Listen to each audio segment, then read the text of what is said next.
UP समेत पूरे देश में कोरोना ने जो हालात बनाए हैं वो हमारे देश के सिस्टम और सरकारों पर बड़े सवाल उठा रहे हैं।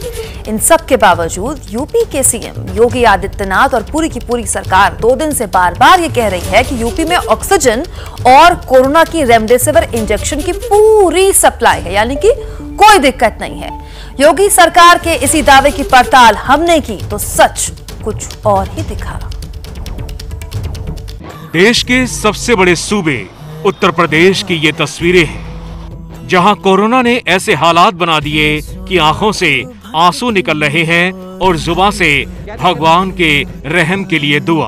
कोरोना की इस मार में मरीज भगवान भरोसे दिख रहे हैं, क्योंकि डॉक्टरों के पास जिंदगी बचाने के हथियार कम पड़ रहे हैं, और वो हथियार हैं ऑक्सीजन और रेमडेसिविर इंजेक्शन। लेकिन यूपी की सरकार क्या कह रही है, जरा ये भी सुनिए। हमारा जो प्राथमिक रिजल्ट आया है, जब से मॉनिटरिंग टैंकर्स की है, टैंकर्स को हम लोगों ने पुलिस एस्कॉर्ट दिया है या टैंकर्स के साथ सुरक्षा दी है, तो इसमें लगभग 40% टैंकर्स के मूवमेंट का टाइम बचा है। ऑक्सीजन की बहुत बड़ी खेप हमको भारत सरकार से 793 मेट्रिक टन दी गई है। ये एक पूरा बड़ा काम है, विस्तृत काम है। हमारा कंट्रोल यहाँ चल रहा है और हम विशेष रूप से इस काम को कर रहे हैं।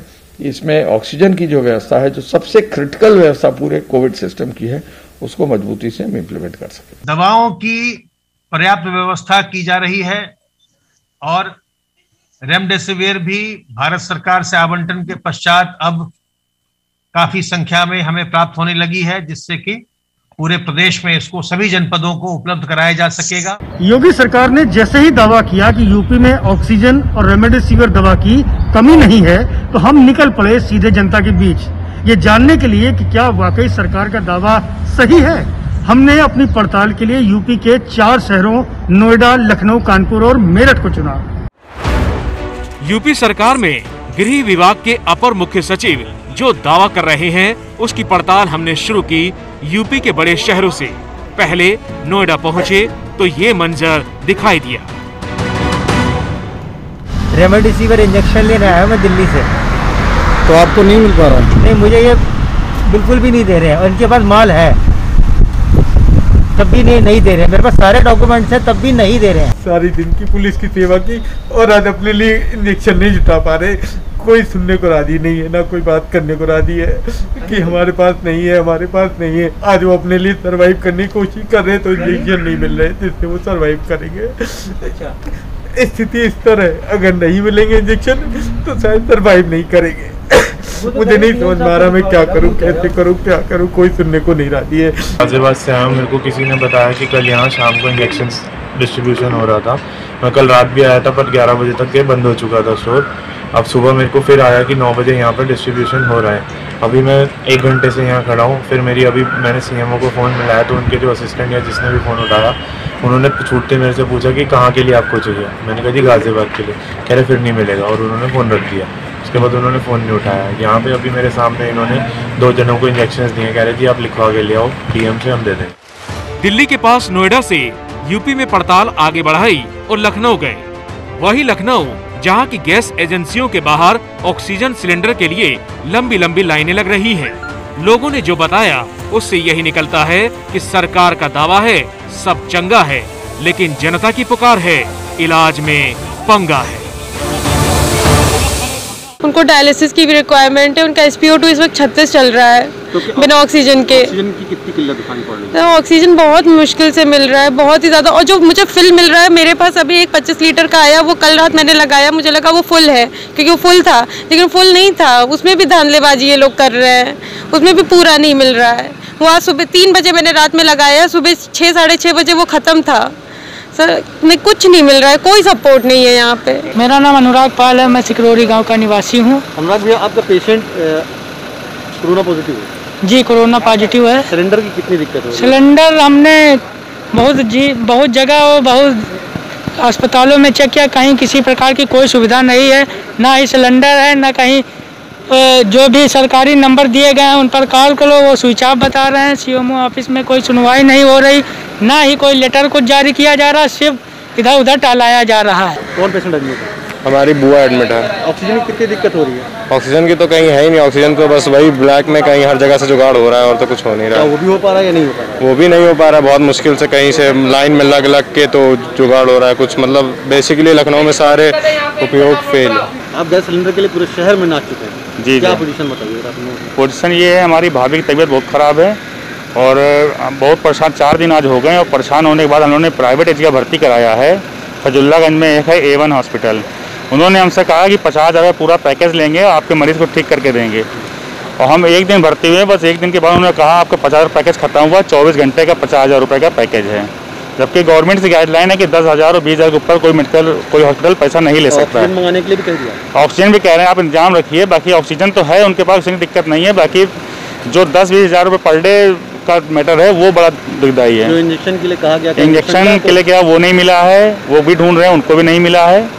बहुत समस्या। हम तो यहाँ सुबह से खड़े हैं, जो इनकी हेल्पलाइन है वो उस हेल्पलाइन में घंटी नहीं जा रही है, मतलब वो फोन ही डेट है। वो जितने भी हेल्पलाइन नंबर इनके हैं सारे फ्लॉप हैं, सारी व्यवस्थाएं फ्लॉप हैं। अब तक की पड़ताल में हमें जनता ने सिर्फ यही बताया कि ऑक्सीजन सिलेंडर की कमी है और रेमडेसिविर दवा तो ब्लैक में भी मुश्किल से मिल पा रही है। हमारी पड़ताल आगे बढ़ी और हम पहुंचे कानपुर। नोएडा लखनऊ के बाद अब कानपुर की जनता से सुनिए, क्या उनके मरीजों को ऑक्सीजन सिलेंडर मिल रहा है और क्या रेमडेसिविर दवा ब्लैक में बिक रही है। ऑक्सीजन, मेरा पेशेंट खुद का एडमिट है लेकिन ऑक्सीजन बिल्कुल अवेलेबल नहीं हो पा रही है, दुगने रेट में मिल रही है। मेरे पास इतने पैसे नहीं है कि मैं ऑक्सीजन अवेलेबल करा सकूं या खरीद सकूं। और रेमडेसिविर इंजेक्शन की इतनी ज़्यादा शॉर्टेज है कि मिल नहीं पा रहा है और मेरे पेशेंट को बहुत ज़्यादा ज़रूरत है, बहुत ज़्यादा सीरियस है, इसकी बहुत ज़्यादा दिक्कतें हो रही हैं। ऑक्सीजन सिलेंडर तो कहीं मिल नहीं पा रहा है। जहाँ हॉस्पिटलों में जा रहे हैं, बात कर रहे हैं तो वो 10,000, 20,000, 30,000 रुपये बता रहे हैं ऑक्सीजन सिलेंडर का। इंजेक्शन का तो कुछ पता नहीं, कह रहे मिलेगा कि नहीं मिलेगा। 4-4, 5-5 दिन लग जाते हैं, पैसा एडवांस में जमा करा लेते हैं हॉस्पिटल वाले। जैसे कि आप देख पा रहे हैं कि आजकल ऑक्सीजन की कितनी महामारी चल रही है, पेशेंट को दुगने रेट पे ऑक्सीजन भी नहीं मिल पा रही है। ऐसे हम लोग के पास कई पेशेंट्स को कॉल्स आते हैं जो जिनके पेशेंट हॉस्पिटल के बाहर लेटे हुए हैं, बिल्कुल ठीक है। और रही बात आप जो इंजेक्शन की पूछ रहे हैं, उसके लोग तो डबल ट्रिपल चार्ज करने के बाद भी गवर्नमेंट अवेलेबल ही नहीं करा पा रही है। बहुत बुरा हाल है यहाँ का। यूपी सरकार का दावा है कि सब चंगा है। ऐसा दावा जमीन पर मेरठ में भी हकीकत में नहीं दिखा। नहीं मिल रहा है जी किसी को भी ऑक्सीजन। अच्छा, क्या दिक्कत आ रही? सिलेंडर की प्रॉब्लम है यहाँ पे। हॉस्पिटल में सिलेंडर नहीं है। अपना सिलेंडर ला रहे हैं हम। बहुत महंगा मिल रहा है सिलेंडर। 10-12 हज़ार रुपए से कम का नहीं मिल रहा है। बहुत ज़्यादा दिक्कत है। मेरी मम्मी एडमिट है यहाँ 4 दिन से, उन्हें बेड नहीं मिल पाया, वो नीचे ही है, नीचे लेटी हुई हैं अभी भी। उनकी रिपोर्ट कराई है हमने कल, तो कोरोना पॉजिटिव है वो। मैंने इनसे कहा कि परले वाले उसमें जो कोरोना के लिए इन्होंने स्पेशल बना रखा है उसमें ट्रांसफ़र करा दो, तो कहते कि नहीं यही हमने यहीं पे बना रखा है, हमने यही इमरजेंसी वार्ड को ही बना दिया हमने आइसोलेशन। इसमें कि इसमें डॉक्टर मेरे हिसाब से 3 या 4 दिन में एक बार आया होगा देखने के लिए। बाकी ना कोई डॉक्टर यहाँ सुनता है, किसी कंपाउंडर नर्स को अगर बहुत चलते चलते बात करते हैं। ऑक्सीजन मिल ही नहीं रहा है यहाँ पे किसी भी मरीज को, हर मरीज को ऑक्सीजन मिली हालत है, कोई सुनने के लिए रेडी नहीं है यहाँ पे। यूपी में हाल ही में तेजी से कोरोना केस बढ़े हैं, जिसके बाद योगी सरकार ने वीकेंड कर्फ्यू जैसे फैसले किए, जिनका असर दिखने भी लगा। देखिए सीएम योगी का ये ट्वीट। सीएम योगी ने लिखा, पिछले 24 घंटों में प्रदेश में 35,1614 नए कोविड संक्रमित केस आए, जबकि कल यह संख्या 38,055 थी। आज 25,633 लोग ठीक होकर डिस्चार्ज हुए हैं। कल यह संख्या 23,231 थी। स्पष्ट है कि इन्फेक्शन रेट नीचे आ रहा है और रिकवरी रेट बढ़ रहा है। प्रदेश में अब तक 7,77,000 से अधिक लोग संक्रमण से मुक्त हो चुके हैं। कोरोना के विरुद्ध इस युद्ध में हम तेजी से विजय की तरफ बढ़ रहे हैं। कोरोना हारेगा, देश जीतेगा। योगी सरकार के ऐसे फैसलों का असर तो दिख रहा है, लेकिन राज्य में ऑक्सीजन और रेमडेसिविर इंजेक्शन की कमी तो है। ये हमारी पड़ताल में सामने आया है। यानी कोरोना में सब चंगा वाला सरकार का दावा जनता की अदालत में गलत साबित हो रहा है। पुराना फिल्मी गाना है, परदेसियों से ना अखियां मिलाना, लेकिन कोरोना नाम के परदेसी से हम नैना लड़ा बैठे और हमने 2 गज की दूरी भी नहीं रखी। यही वजह है कि कोरोना अब नए नए रूप धरकर, नए नए आकार लेकर हम पर हमला कर रहा है। क्या है कोरोना वायरस का ट्रिपल अटैक, समझा रहे हैं हमारे सहयोगी विजय विद्रोही।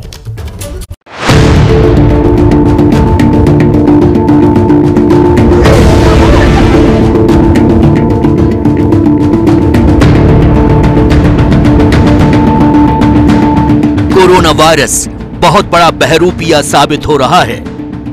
पहली बार आया तो रूप, रंग, आकार, व्यवहार अलग था।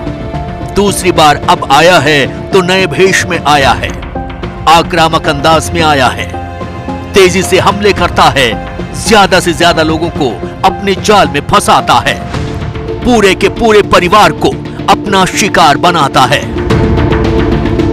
उत्तर में पंजाब, पश्चिम में महाराष्ट्र और पूर्व में बंगाल को बड़ी चतुराई से कोरोना ने अपने अंदाज में गढ़ बनाया और फिर आसपास के राज्यों पर भी हमला बोला। लेकिन काया पलटते बहरूपीय कोरोना को पहले पकड़ा क्यों नहीं गया, इस पर बात करेंगे आगे। पहले बहरूपीय के 3 रंग देखते हैं। लंदन से सीधे लुधियाना आया कोरोना का एक रूप। पंजाब में इसने अपना किला बनाया और देखते ही देखते हरियाणा, दिल्ली जैसे आसपास के राज्यों को भी अपने चपेट में ले लिया। पंजाब में कोरोना के कुल संक्रमित मरीजों की संख्या 3,14,000 हो गई है। पॉजिटिविटी रेट 4.65% है। 8,000 से ज्यादा लोग मर चुके हैं और मृत्यु दर 2.59% है, जो देश की औसत मृत्यु दर से 2 गुनी से भी ज्यादा है। जानकारों का कहना है कि पंजाब में सीधे ब्रिटेन से कोरोना का स्ट्रेन आया।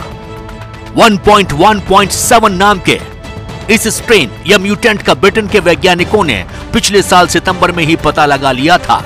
तब आगाह किया गया था कि कोरोना का ये नया रूप पहले वाले रूप से 50% ज्यादा संक्रमण फैलाने की क्षमता रखता है और अगर उस पर समय रहते काबू नहीं लाया गया तो ज्यादा संख्या में मौतें हो सकती हैं। वेरिएंट यहाँ पे अक्टूबर से, ये आज का नहीं है, अक्टूबर से हमने जो सैंपल एनालाइज किए हैं, अर्लीस्ट सैंपल अक्टूबर पे 5 अक्टूबर का सैंपल महाराष्ट्र का उसमें था ये। उसको दिसंबर में भी हमने देखा, जनवरी, फरवरी, उसके बाद ये धीरे धीरे बढ़ने लगा। तो लंदन में कोरोना नया भेष धारण कर कहर बरपा रहा था। ऐसे में पंजाब को सतर्क हो जाना चाहिए था, लेकिन लंदन से लुधियाना आने वालों के साथ कोरोना भी आ सकता है, ऐसा किसी ने नहीं सोचा। जानकारों का कहना है कि ब्रिटेन से कोई व्यक्ति अकेला या ग्रुप में पंजाब आया, कोरोना के बिगड़े रूप को साथ लाया और पंजाब में शहरों में घूमता रहा, कोरोना फैलाता रहा। ब्रिटेन तो लॉकडाउन लगाकर कोरोना के नए स्ट्रेन की मार से काफी हद तक बच गया, लेकिन भारत में कोरोना के इस म्यूटेंट ने पंजाब के साथ साथ दिल्ली पर भी हमला बोला।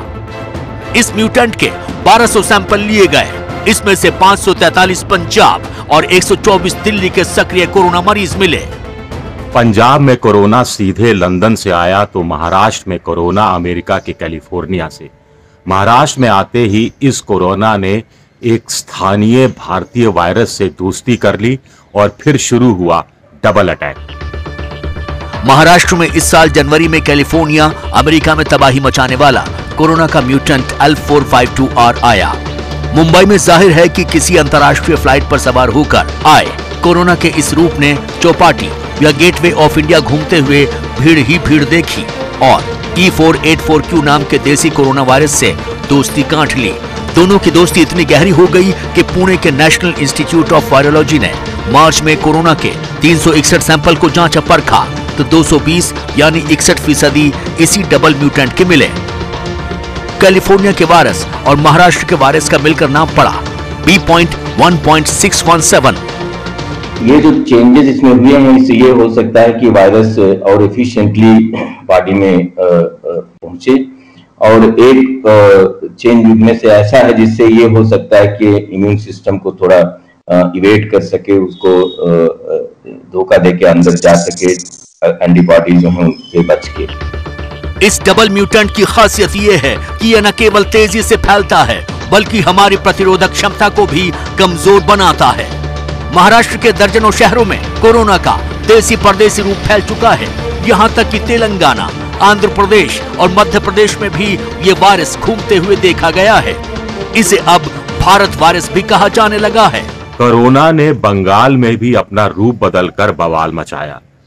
यहां ब्राजील और दक्षिण अफ्रीका के वायरस ने हमला बोला।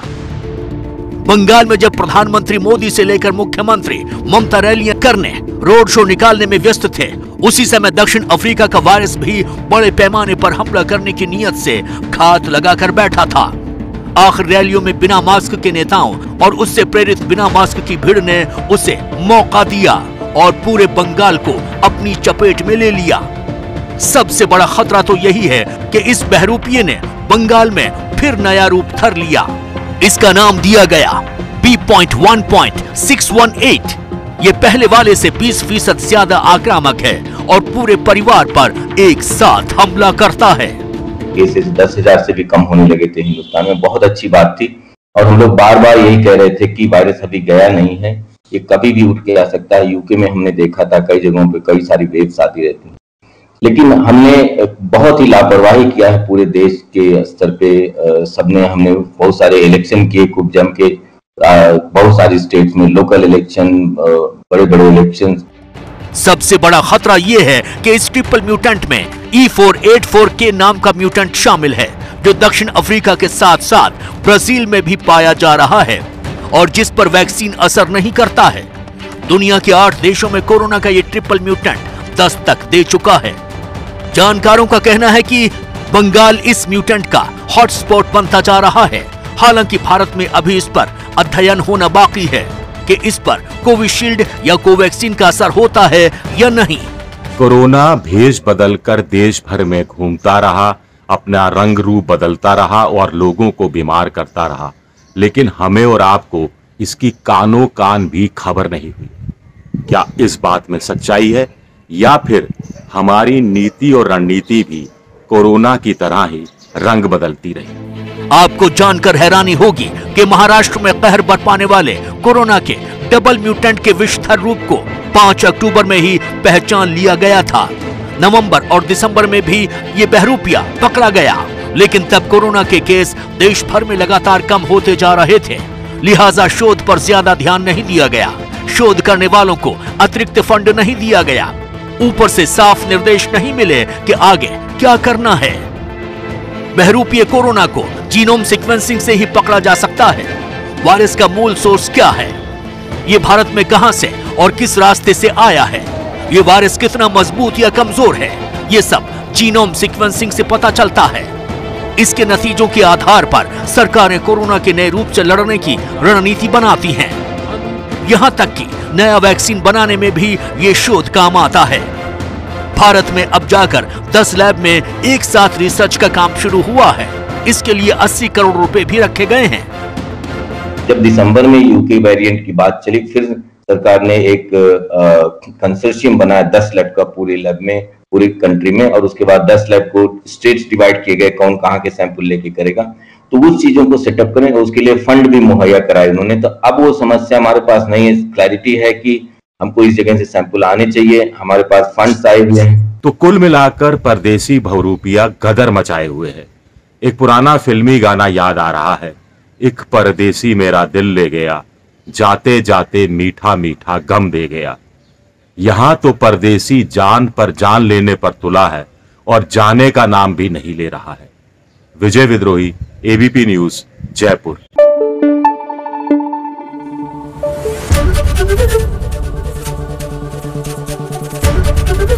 एबीपी न्यूज आपको रखे आगे।